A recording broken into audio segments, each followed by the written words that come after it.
Hi. What's up, guys? My name's Joseph, and I don't know how I got here. Today's video is a special one because it's the first video in a new series I'm starting called Microbudget Mondays. Now, Microbudget Mondays is going to be a series... Yeah, you there in the back. Me? Yes. What's Microbudget Mondays? Microbudget Mondays is going to be a series of new videos I'm making that come out not every Monday, not every other Monday, but every time on a Monday, wherein I discuss movies that were made for a low budget. For the purposes of this series and having a large enough pool of films to talk about, I have made the imaginary upper limit $1 million.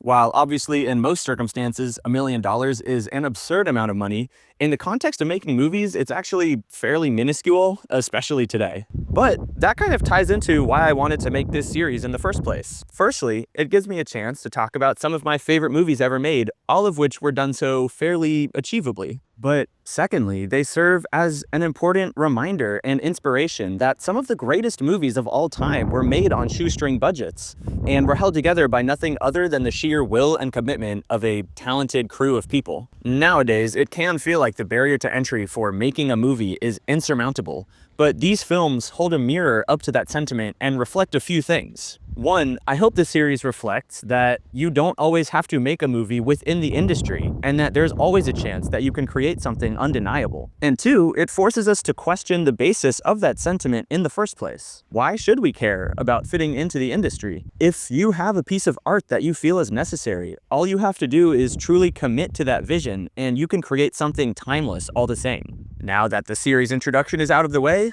let's find out what movie we'll be discussing today. And it is none other than David Lynch's Eraserhead. Ah, Eraserhead. Every student film's wet dream. This abstract, surrealist body horror, black and white metaphor of a movie is, to put it succinctly, about the subliminal anxieties of becoming a parent. It's... Yes, in the back. So you're saying it's about the subliminal anxieties of becoming clearly visible? Yes. What? Well, you said it's about the anxieties of becoming a parent. I'm sorry, I don't get what you're asking. Well, that's apparent.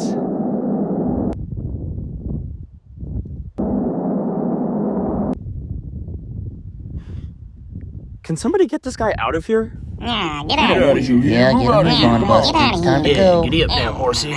This film is an exploration into the subliminal anxieties of becoming a new parent, having a kid, new child. But rather than grounding itself in reality and showcasing the expected drama and emotional challenges that new parents might presume to face, it chooses to dig away at something much more carnal and raw and horrifying. This movie is really, really special because it perfectly toes that line between absolutely confusing you and yet still keeping you engaged on an emotional and comprehensive level. On the surface, this may seem weird just to be weird. It's black and white. Things happen to characters seemingly out of nowhere, and they don't really react to these situations as you feel like they should. The whole opening sequence with Henry's head floating through space, the chipmunk-cheeked lady in the radiator, that super uncomfortable dinner scene. Yet, as the film progresses, you start to subconsciously feel how unnerving and affecting these seemingly arbitrary occurrences are. Once you realize that these choices are not random, but are actually the result of calculated and meticulous design, this movie opens up into being one of the most rewarding and perspective-changing movies that you will probably ever see. When I say perspective-changing, I don't mean it'll change the way you feel about having kids. More so, I mean it opens your mind to discovering new ways that you can both tell and receive a story.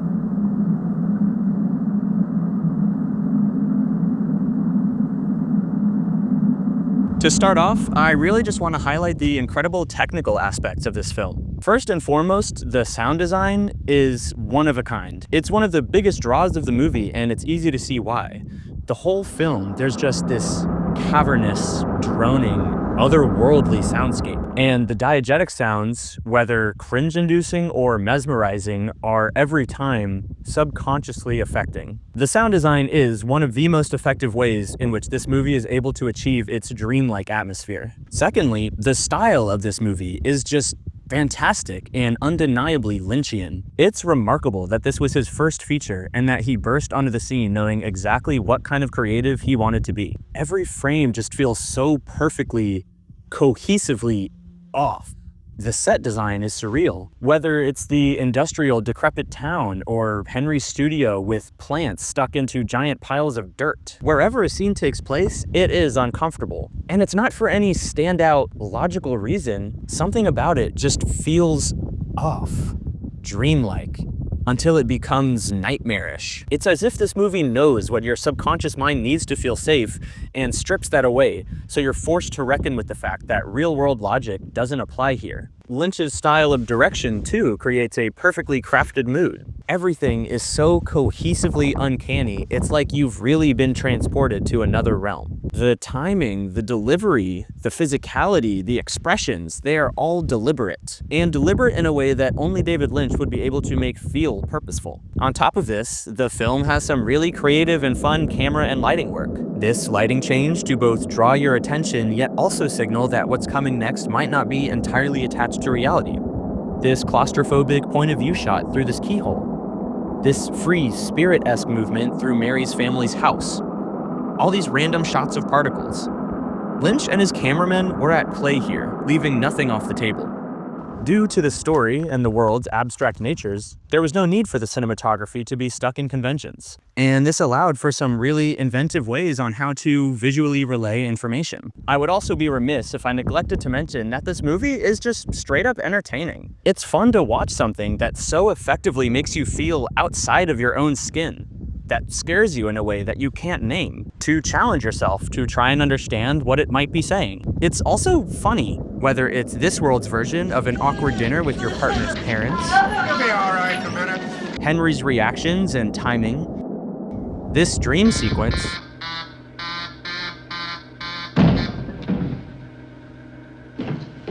Okay, Paul! a lot of times, you're not even sure if you should be laughing. You just don't know what else to do. This movie is just a blast all around. And I'm also always going to give a movie credit when it's able to show me something that I have literally never seen before.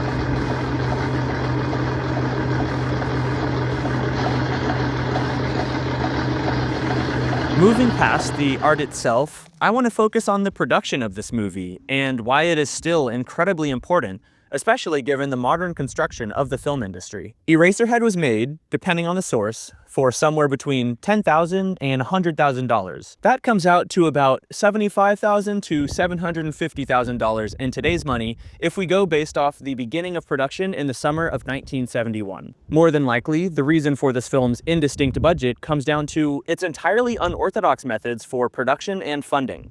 Eraserhead was actually filmed over the course of about 5 years, with production stopping anytime director David Lynch would run out of money, which happened quite a few times. In a documentary interview that Lynch made himself entitled Eraserhead Stories, Lynch talks about how the original grant from the American Film Institute ran out after just the first year of filming. In this article from the Criterion Collection, Lynch touches on the despair that he felt while making it, never certain if his vision would be complete. So how did this movie get made? Well, like any other grassroots independent production, of course, by begging your friends for money and favors and being as resourceful as humanly possible. There's no shortage of trivia-esque situations that this skeleton crew of just 6 people were able to take advantage of. Catherine Coulson, the then wife of main actor Jack Nance, served as a production assistant, a boom operator, a camera assistant, an actor, and even donated some of her own money to the project. At the same time, she worked as a waitress during the days and brought leftover meals from her job to set so they could cut down on food costs. All the sets took place at night, by the way. Outside the intense loyalty that the crew devoted to the project, they were also remarkably creative and resourceful. Lynch visited an old studio that was going out of business and collected metal scraps and machine parts that would have been thrown away otherwise. Then a fellow at AFI Lynch transformed the campus's disused stables into an entire makeshift studio, complete with a kitchen, sound recording rooms, multiple stages, and even his own personal apartment, which he lived in over the course of the production surreptitiously. Most of the movie's wardrobe was from Goodwill. They crafted their own soundproof blankets and props and built their own sets. Something I noticed while doing research for this film that was also super inspiring was just how hands-on Lynch was with this project and how well-rounded his talents were outside of film. Lynch was able to plaster, papier-mâché, and work with wood. He fixed the roof of a restaurant in order to get free grilled cheeses and french fries for set. He built the entire stage for the set of The Lady of the Radiator by hand. The list goes on.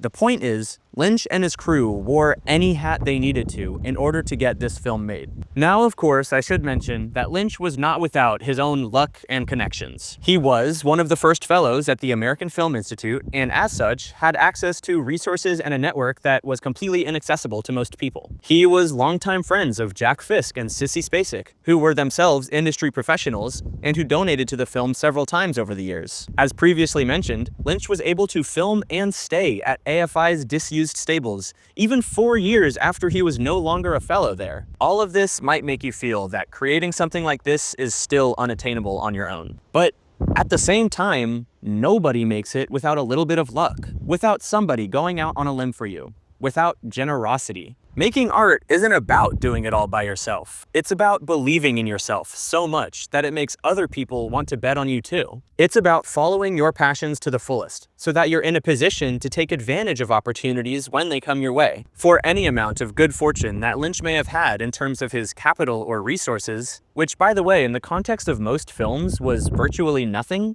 there was 10 times the amount of love and devotion from himself and his crew members that spawned out of nothing but the passion and love that they felt for this project.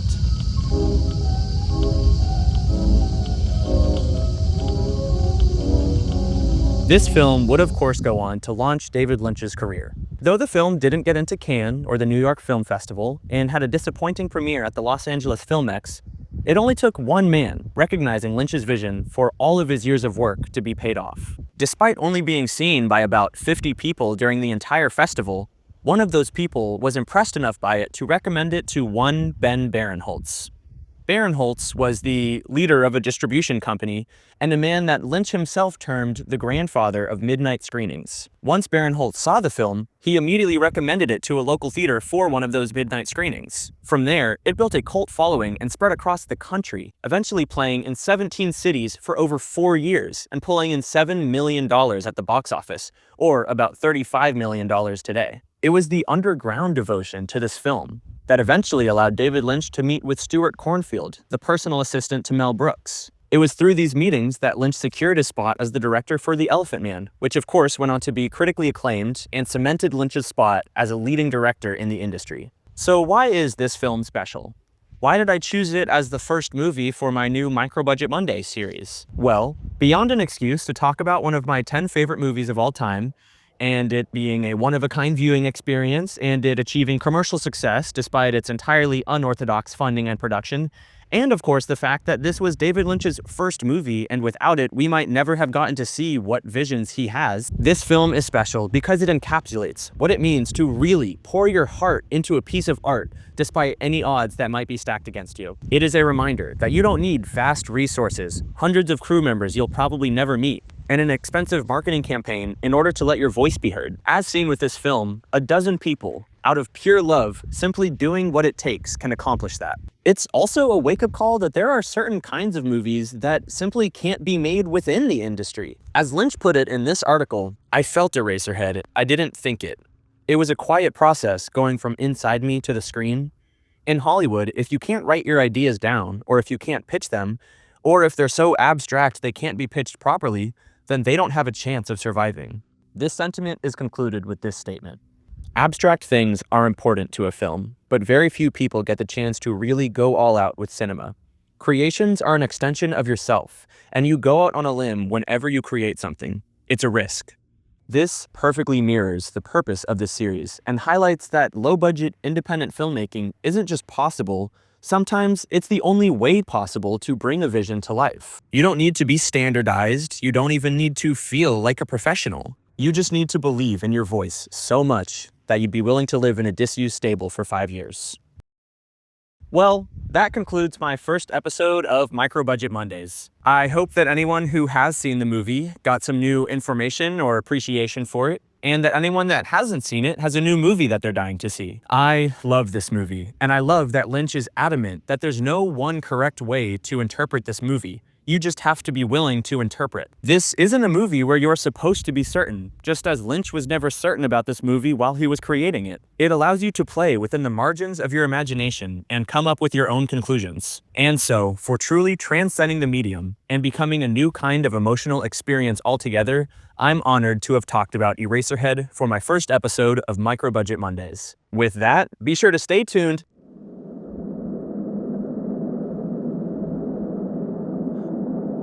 How did you get back here?